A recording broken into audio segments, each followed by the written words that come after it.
ये खबर KR मंगलम university द्वारा प्रस्तुत की गई है।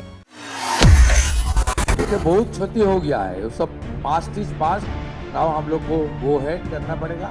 कितना एक्सचेकर से खर्च हुआ? कम से कम 30 crore rupees spend by the state government, Indian state government. आज ये आया, वहाँ एक डिसमिल भी, एक काठा भी जमीन नहीं है सरकार का पास। शांतनु ठाकुर जी, उनका पूरा जो डिपार्टमेंट है under the leadership of the secretary Bharat सरकार शिपिंग डिपार्टमेंट, और IWI का जो हमारी इंचार्ज है भारत देश का डायरेक्टर है, सब, और कलकत्ता पोर्ट ट्रस्ट का चेयरमैन, सब मिलके एक बड़ा मीटिंग हुआ है। मैं स्टेट गवर्नमेंट की ओर से इस मीटिंग में चेयर किया है, और मेरा पश्चिम बंगाल की चीफ सेक्रेटरी मनोज अग्रवाल जी और उनका सब आधिकारिक लोग, कंसल्ट माने आपका जो रिलेटेड डिपार्टमेंट्स है उनका प्रिंसिपल सेक्रेटरी, एडवाइजर, सब लोग ने पार्टिसिपेट किया। इसमें हम लोग पिछले सरकार जिस तरीके से भारत सरकार का इतना अच्छा प्रोजेक्ट जिनका बेनिफिट दूसरा प्रदेश ने लिया है, हमारी प्रदेश ने पश्चिम बंगाल को वंचित हुआ है due to political ill motive और non cooperation with the central government. ये बहुत क्षति हो गया है, वो सब पास्ट इज पास्ट। नाउ हम लोग को गो हेड करना पड़ेगा। हम लोग आभारी हूं देश के प्रधानमंत्री के ऊपर, उन्होंने सागरमाला 2 प्रोजेक्ट का इजाजत दे दिया। इसलिए हम लोग बहुत आभारी हूं। सागरमाला 1 का जो बेनिफिट दूसरा प्रदेश को मिला है, पश्चिम बंगाल की पिछले सरकार उसका बेनिफिट हमारी प्रदेश की जनता को नहीं दिया है। जो बेनिफिट दूसरा प्रदेश को मिला है, पश्चिम बंगाल की पिछले सरकार उसका बेनिफिट हमारी प्रदेश की जनता को नहीं दिया है। ये सागरमाला प्रोजेक्ट 2 में हम लोग घुस रहा हूं।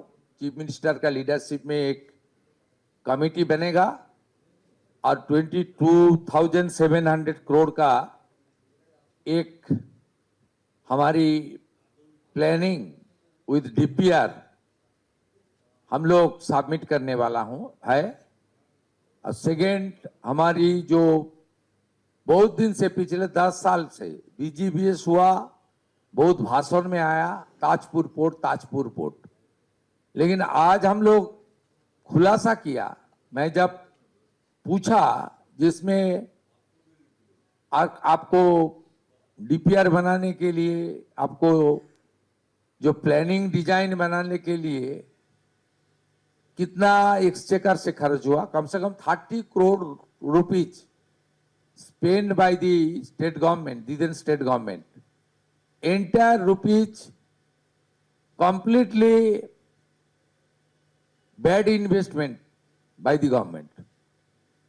आज ये आया, वहां एक डिसमिल भी, एक काठा भी जमीन नहीं है सरकार का पास। इसलिए ऑलरेडी अदानी ग्रुप एग्जिट कर गया, इसलिए एग्जिट किया। रेल और NH कनेक्टिविटी नहीं रहेगा तो पोर्ट कैसे बनेगा?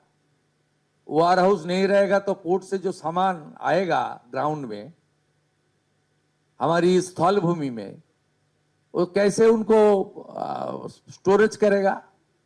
इसलिए उस प्रोजेक्ट का तो वायबिलिटी नहीं था। इसलिए हम लोग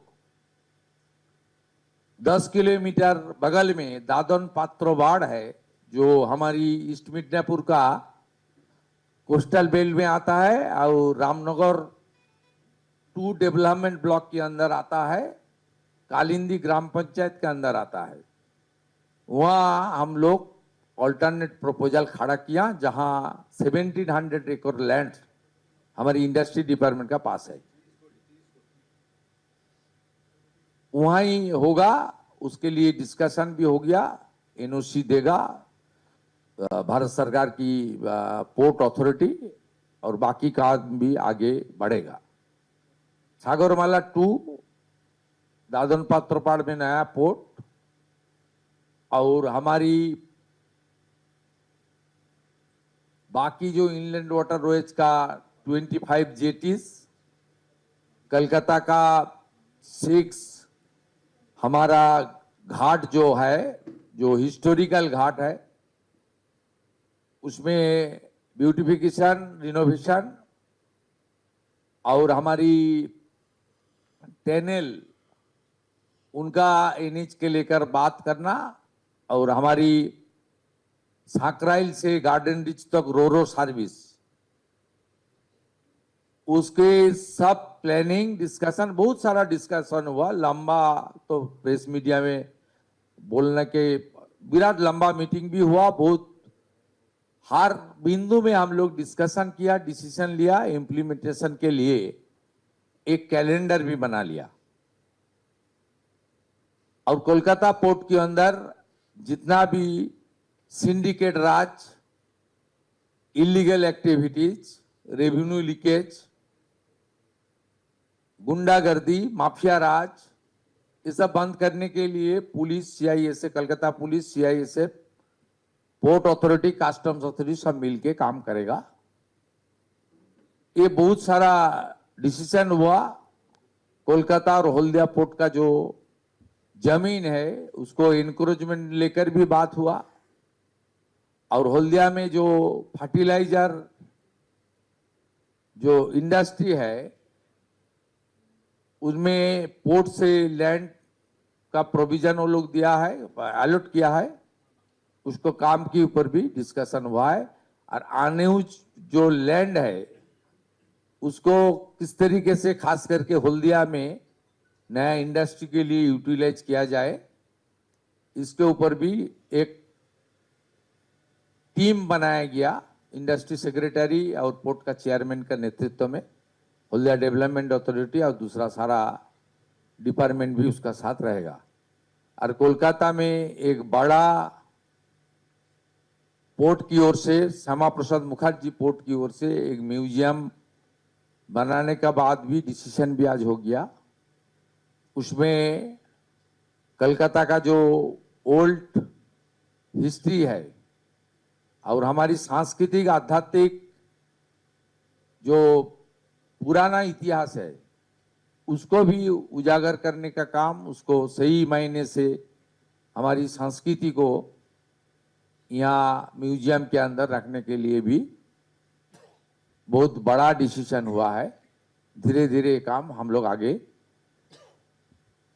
लेकर पूरा करने का काम करूंगा। इसके लिए एक time bound stipulated, with in stipulated time, एक टाइम बाउंड प्रोग्राम हम लोग बनाया, जिसका कैलेंडर भी बनाने के लिए क्या है। Finally West Bengal government is ready to set up a minor port ministry, जो दूसरा प्रदेश में है, बंगाल प्रदेश में, पश्चिम बंगाल प्रदेश में नहीं था, उसके ऊपर